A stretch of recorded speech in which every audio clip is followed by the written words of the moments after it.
E aí galera, tudo bem? Bem-vindos de volta à nossa aula de tratamento de água. Aí, professor, nós vamos começar a tratar a água? Não! Nós vamos falar da equação da continuidade e do cálculo de diâmetros econômicos e comerciais. Lembre-se, senhor técnico em meio ambiente, tratar a água é uma das etapas do processo. Antes nós temos que fazer uma série de coisas nela para que ela chegue até o consumidor com a qualidade necessária. E fará parte das suas atribuições o dimensionamento, o apoio ao cálculo de tubulações. Então hoje nós vamos entender o que é a equação da continuidade e como que a partir dela nós dimensionamos tubulações de água. Bora lá!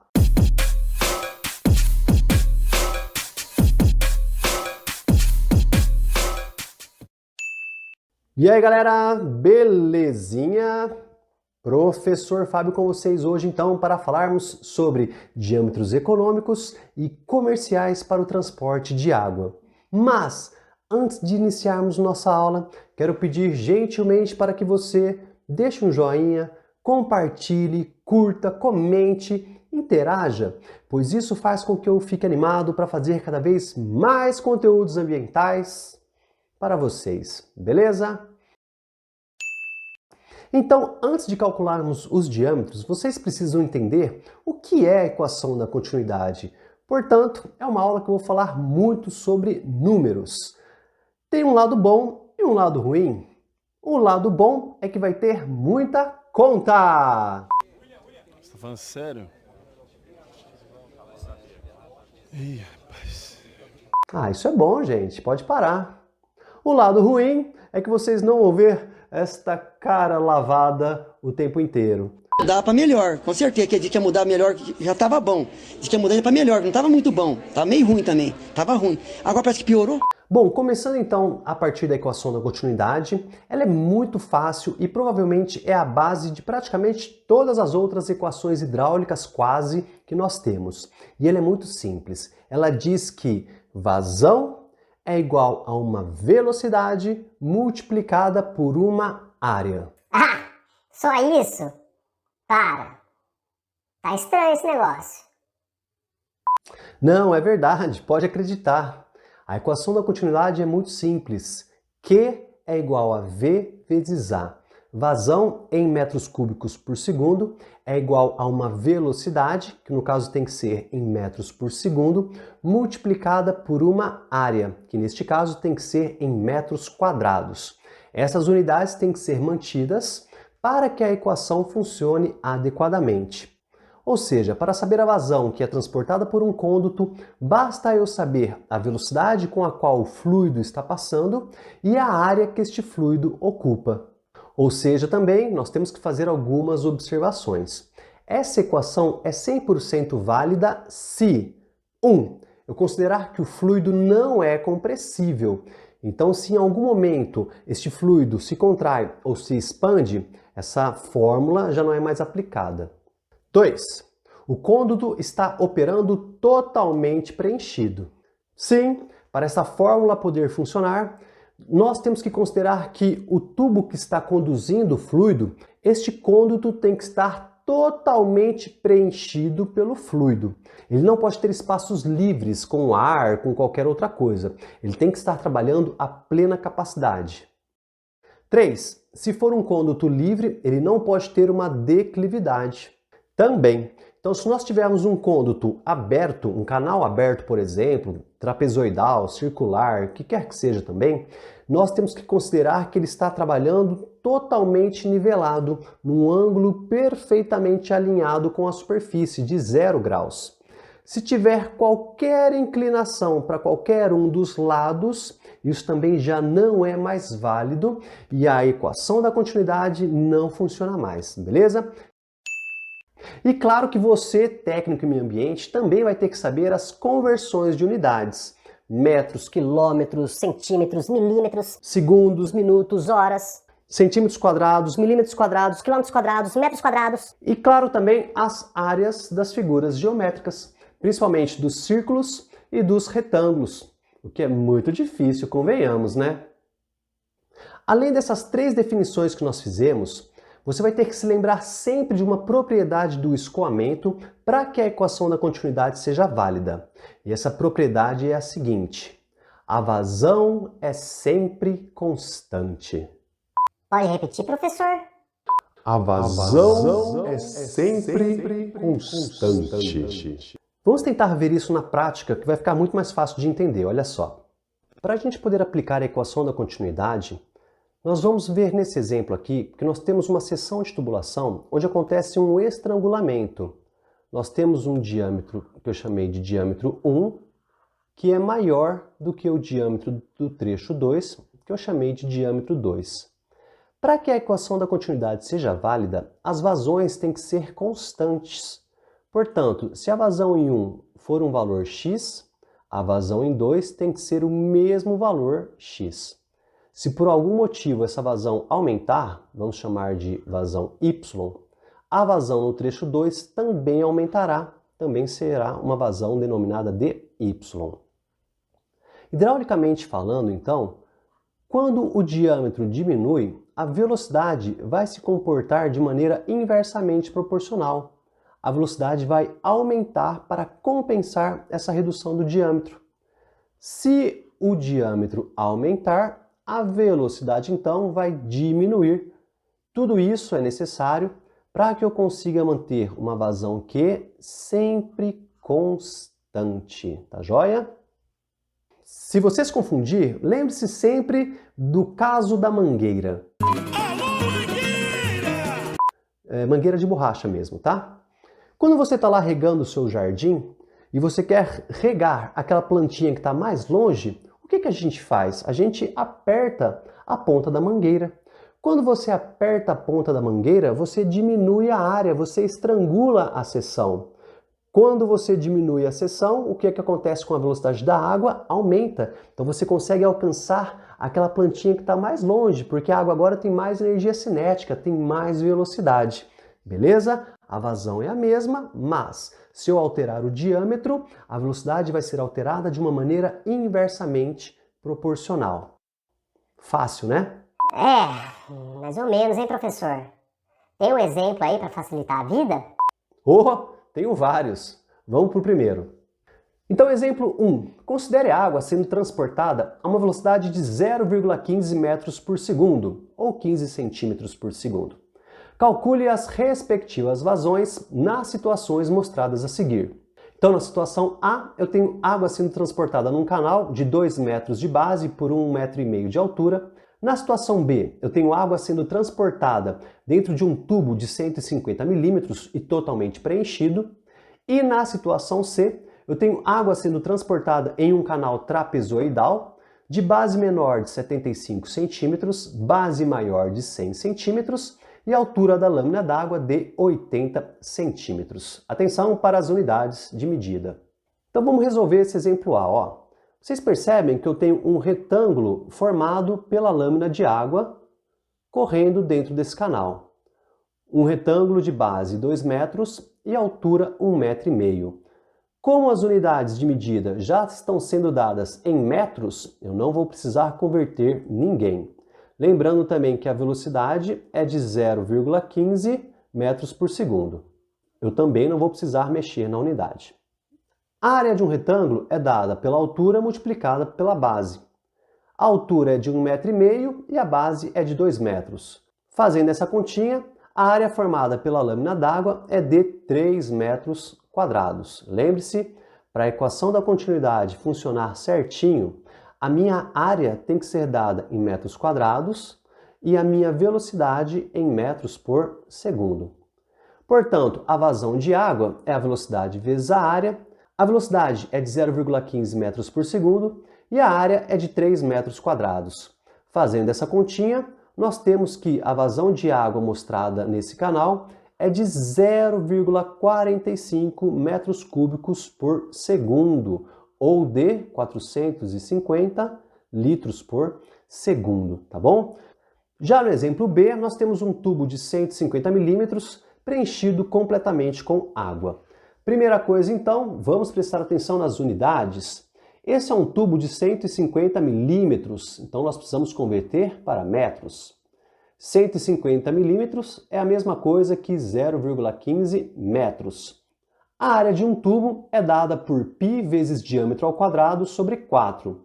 Eu prefiro usar a fórmula de área relacionada ao diâmetro e não ao raio, pois na hidráulica, quando nós vamos comprar tubos, nós sempre nos referimos a eles em diâmetro e não em raios. Então eu já uso direto a fórmula do diâmetro e não do raio. Portanto, a área desse círculo vai ser π vezes diâmetro ao quadrado dividido por 4. 0,15, que é o diâmetro desse tubo, eu elevo ao quadrado, multiplico por π e divido por 4. E isso dá um valor de 0,0177 metros quadrados. Agora então, eu uso esse valor na equação da continuidade, e eu tenho que a velocidade de 0,15 multiplicada por esta área dá uma vazão de 0,00265 metros cúbicos por segundo, que se eu multiplicar por 1000 é a mesma coisa que uma vazão de 2,65 litros por segundo. No exemplo C, então, nós temos um trapézio conduzindo água. Esse trapézio tem base de 75 centímetros, que nós vamos converter para metros, ou seja, 0,75. Uma base maior de 100 centímetros, que se eu converter para metros vai ser de 1 metro. E uma base menor de 80 centímetros, ou 0,8 metros. A área de um trapézio é a sua base maior somada à sua base menor, divididos por 2, multiplicados pela altura. Então nós temos 1 metro de base maior, mais 0,75 de base menor, divididos por 2 e multiplicados por 0,8, que é a altura, e isso me dá uma área de 0,7 metros quadrados. Agora, então, eu utilizo essa área na equação da continuidade, multiplico pela velocidade do escoamento, que é de 0,15 metros por segundo, e eu vou ter finalmente uma vazão de 0,105 metros cúbicos por segundo, que se eu multiplicar por 1000, é o equivalente a 105 litros por segundo. Percebe que é uma equação bem simples, bem fácil de usar? Basta eu saber a velocidade e a área do cônduto que está levando este fluido. Então o mais comum é nós variarmos esses exercícios para não encontrar somente a vazão, mas a velocidade ideal ou a área que está conduzindo o escoamento. Essas são as variações mais típicas, uma vez que não tem como fugir muito disso aqui. Pedimos desculpas aos telespectadores, mas tivemos um problema técnico ao gravar a questão 2. Dessa forma, iremos direto para a questão de número 3. Obrigado. Exemplo 3. Uma calha de seção retangular transporta uma vazão de 1 metro cúbico por segundo a uma velocidade de 0,2 metros por segundo. Determine a área dessa seção retangular da calha para que essas condições de vazão e velocidade sejam possíveis. Portanto, as unidades já estão nas formas corretas. Nós vamos então aplicar a equação da continuidade diretamente. Q é igual a V vezes A. 1 metro cúbico por segundo é igual a 0,20 metros por segundo vezes a área.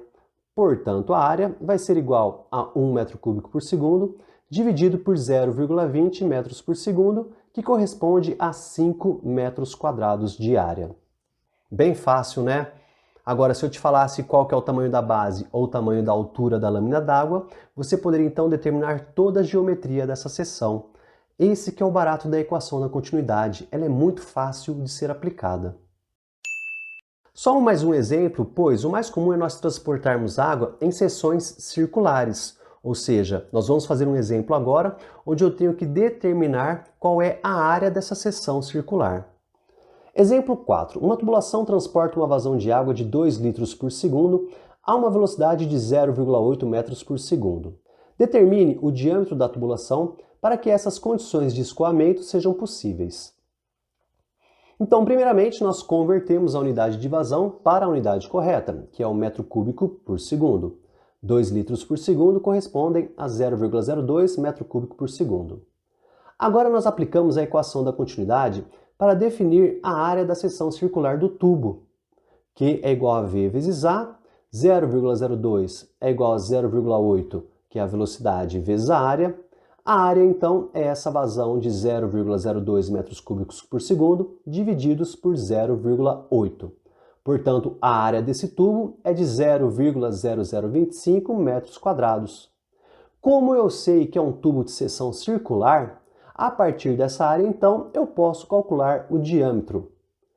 Nós temos então a equação da área de tubos circulares, basta que eu isole o diâmetro nessa continha. Então a área é de 0,0025 metros quadrados, multiplico por 4 e isso vai resultar em 0,01. O π que está multiplicando vai passar dividindo, então fica 0,01 dividido por π igual ao diâmetro ao quadrado. Invertendo os camaradas de lado só para ficar mais fácil de visualizar, nós temos que o diâmetro ao quadrado é 0,01 dividido por π. E isso dá 0,03183. O quadrado de um número é a raiz quadrada do outro. Então, o quadrado vai passar para o outro lado, virando a raiz daquele número. E como resultado, o meu diâmetro é de 0,056 metros, ou 56 milímetros. Já vou dar uma dica para você, hein? É mais ou menos por aí que nós vamos calcular os diâmetros comerciais e econômicos, percebe? A partir de uma área que é possível calcular, eu converterei esta área no diâmetro equivalente. E para isso eu precisei do quê? Da vazão de transporte e da velocidade que eu vou conduzir este fluido. E agora então que você fez 500 exercícios sobre equação da continuidade e que você ficou fera neste assunto, vamos entender como que a equação da continuidade nos permite calcular diâmetros econômicos e diâmetros comerciais. E por que nós temos diâmetros econômicos e diâmetros ditos comerciais? O diâmetro econômico é aquele que melhor se aplica à sua situação de trabalho. É aquele que vai gerar o menor custo e a maior eficiência para o transporte do fluido. Porém, nem sempre os diâmetros econômicos são encontrados nos mercados revendedores. Muitas vezes os diâmetros econômicos correspondem a valores totalmente quebrados, totalmente fictícios. Então nós temos que converter esses diâmetros econômicos em diâmetros comerciais, aquilo que de fato existe no mercado, aquilo que de fato eu posso comprar e aplicar na minha obra. Então, se vocês procurarem, vocês verão que vários autores desenvolveram diversos tipos de cálculos.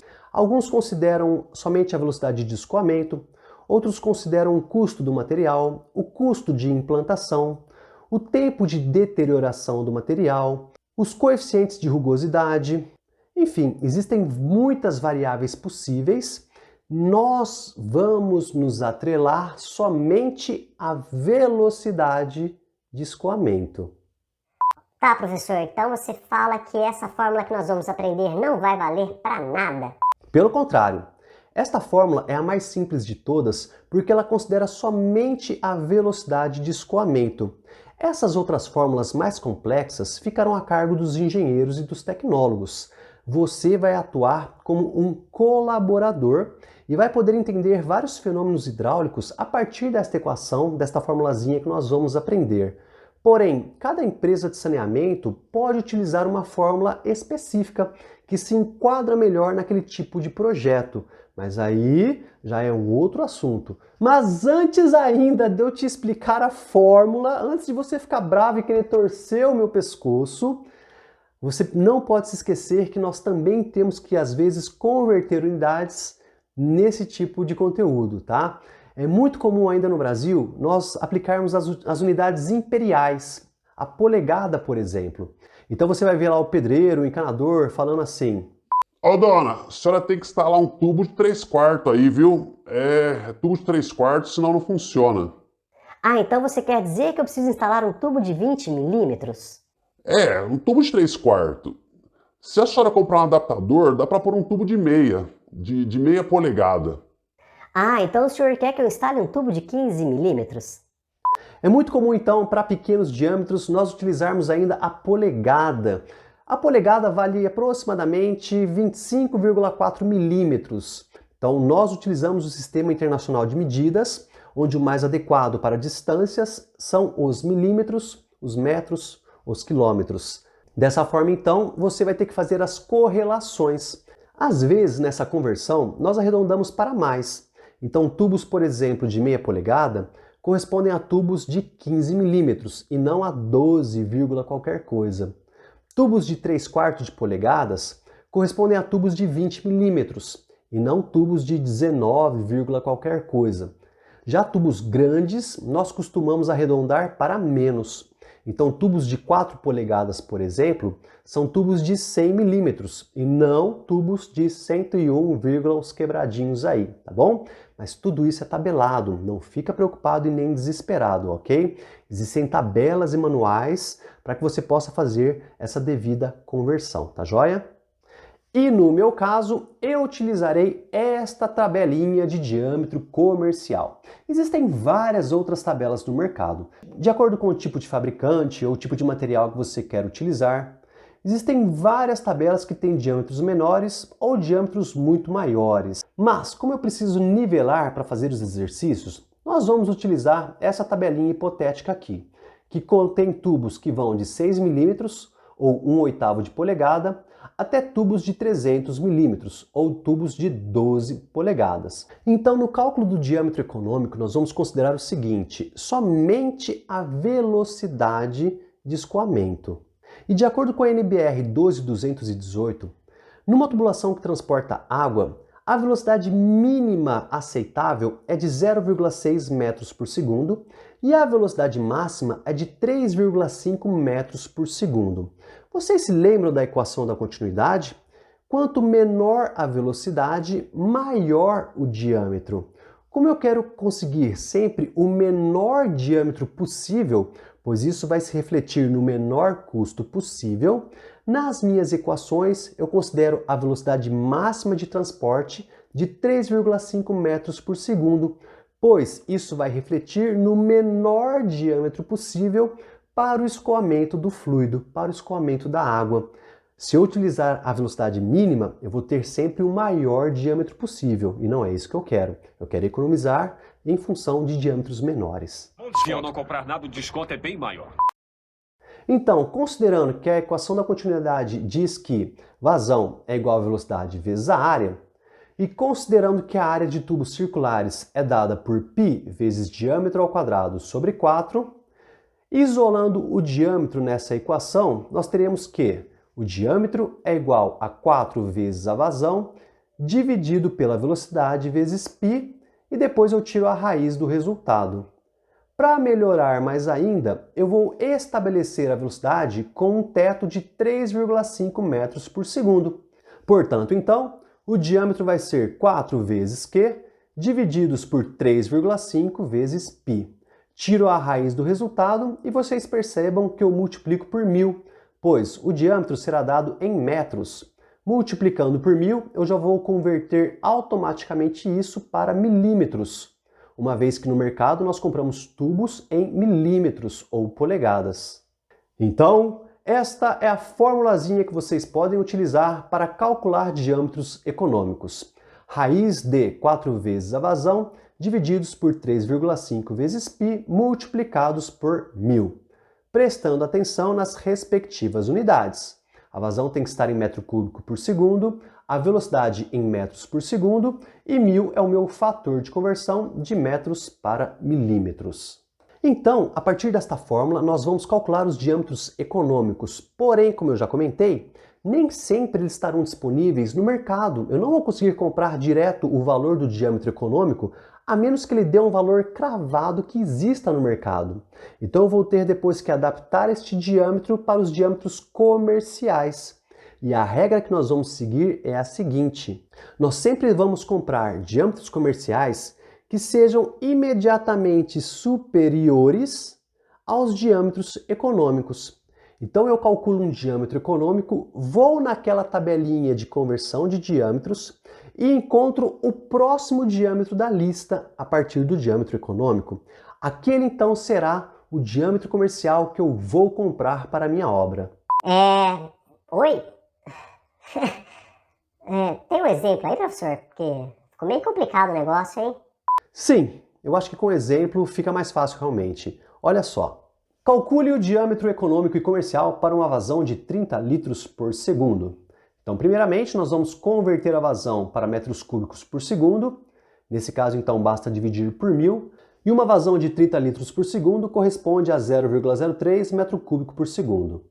Agora, então, eu aplico o cálculo do diâmetro econômico utilizando esta vazão e lembrando que a velocidade máxima de escoamento recomendada é de 3,5 metros por segundo. Portanto, o diâmetro econômico é a raiz de 4 vezes Q, dividido por 3,5 vezes π e multiplicado por 1000. Diâmetro econômico, então, é 4 vezes 0,03 divididos por 3,5 vezes π, tiro a raiz e multiplico por 1000, e isso resulta em 104,5 milímetros. Mas no mercado não vai existir um tubo de 104,5 milímetros. Então eu volto para aquela tabelinha e vou utilizar o próximo diâmetro da lista a partir do meu diâmetro econômico. Olhando nessa tabelinha aqui, nós temos um diâmetro de 100 milímetros e o próximo é de 125. 100 milímetros não nos serve, pois ele é menor do que o valor calculado, que foi de 104,5. Já o próximo diâmetro comercial é de 125 milímetros, ou seja, eu vou então adquirir tubos de 125 milímetros ou 5 polegadas. Esses tubos então são os que eu vou comprar para utilizar no meu projeto. Lembrando que 104,5 não existe, a não ser que eu mande fabricar, mas aí já vai ficar tão caro que não compensa. Ah, entendi, professor. Então, como eu calculei um diâmetro econômico inexistente, eu utilizo o próximo diâmetro comercial, que é maior. Mas se ele é maior, a velocidade vai diminuir? Isso mesmo, senhor técnico em ambiente. Você pegou o fio da meada, você pegou o raciocínio desta coisa. Se nós vamos comprar um diâmetro que é maior, a velocidade vai diminuir e nós podemos calcular qual é essa velocidade. A partir da equação da continuidade, Q é igual a V vezes A, nós temos então que a velocidade é a vazão Q dividida pela área. Nós vamos adquirir tubos de 125 milímetros, ou, em metros, 0,125. Portanto, a velocidade com a qual a água será transportada vai ser a sua vazão, 0,03, dividida pela área do tubo, que é π vezes 0,125 ao quadrado divididos por 4. E isso resultará numa velocidade de escoamento de 2,44 metros por segundo. Isto é, está entre 0,6, que é a menor velocidade possível, e 3,5, que é a maior velocidade possível. Dessa forma, então, comprando tubos de 125 milímetros, eu garanto as condições de escoamento. Calculei o diâmetro econômico, transferi isso para um diâmetro comercial e ainda assim essas regras continuaram válidas. Calcular o diâmetro econômico e comercial para uma vazão de 1 litro por segundo. Então, primeiramente, nós vamos converter esta vazão para metros cúbicos por segundo, dividindo por 1000. Agora, então, nós vamos calcular o diâmetro econômico a partir da formulazinha que nós acabamos de aprender. Lembrando que 3,5 é a velocidade máxima de escoamento. Então, o diâmetro econômico vai ser a raiz de 4 vezes 0,001 divididos por 3,5 vezes π e multiplicados por 1000, o que dará um diâmetro econômico de 19,1 milímetros. E 19,1 milímetros não existe comercialmente. Qual vai ser então o diâmetro comercial que eu vou adquirir? O diâmetro anterior é de 15, não nos serve, e o próximo diâmetro é o de 20. Então é este que eu vou adquirir, um diâmetro de 20 milímetros ou 3/4 de polegada. E aí eu posso também conferir se a velocidade está dentro da especificada utilizando a equação da continuidade. Lembrando que o diâmetro tem que ser convertido para metros novamente, então 20 milímetros equivalem a 0,02 metros, e a velocidade vai ser a vazão, 0,001 metros cúbicos por segundo, divididos pela área desse tubo, o que resulta numa velocidade de 3,18 metros por segundo, que continua dentro do que a norma exige, maior do que 0,6 e menor do que 3,5. Muito fácil, né, senhor técnico em meio ambiente? Olha só, lembrando que estamos utilizando a fórmula mais simples que existe e existem outras, tá joia? Então vamos fazer um terceiro exemplo e eu juro que eu te libero desta aula. Bora lá! Calcular o diâmetro econômico e comercial para uma vazão de 200 litros por segundo e verificar a velocidade real de escoamento. Então nós sabemos que 200 litros por segundo é a mesma coisa que 0,2 metro cúbico por segundo. Então nós temos que o diâmetro econômico vai ser 4 vezes 0,2 divididos por 3,5 vezes π. Tiro a raiz do resultado e multiplico por 1000, e isso resulta num diâmetro econômico de 269,7 milímetros. Claro que este diâmetro não existe comercialmente, então eu volto para aquela minha tabelinha e procuro o próximo diâmetro disponível. E esse diâmetro é de 300 milímetros, ou 12 polegadas. A velocidade real de escoamento vai ser a vazão dividida pela área desse tubo. Então será de 0,2 dividida pela área, considerando um tubo de 300 milímetros, o que vai dar uma velocidade de 2,83 metros por segundo. Tranquilo, né? Lembrando que nós estamos nos baseando na velocidade máxima de escoamento. Qualquer outro fluido terá uma outra velocidade de escoamento. Então, se você, por exemplo, for calcular uma tubulação para um coagulante e a velocidade máxima de escoamento for diferente, você muda a formulazinha. Não usa 3,5, você usa a velocidade máxima de escoamento. Por que a velocidade máxima? Porque isso vai me refletir no menor diâmetro possível. Beleza? Então você conseguiu, a partir da equação da continuidade, converter isso em diâmetros econômicos e entendeu como que diâmetros econômicos são convertidos em diâmetros comerciais. E se esta aula te valeu de alguma coisa, te serviu de alguma coisa, deixa um joinha, curte, compartilha, comente. Se ficou alguma dúvida, deixa nos comentários também que eu tento te responder. E eu agradeço a você que aguentou até aqui, beleza? Valeu por hoje então, um abraço, um beijo e um queijo! E até a nossa próxima aula.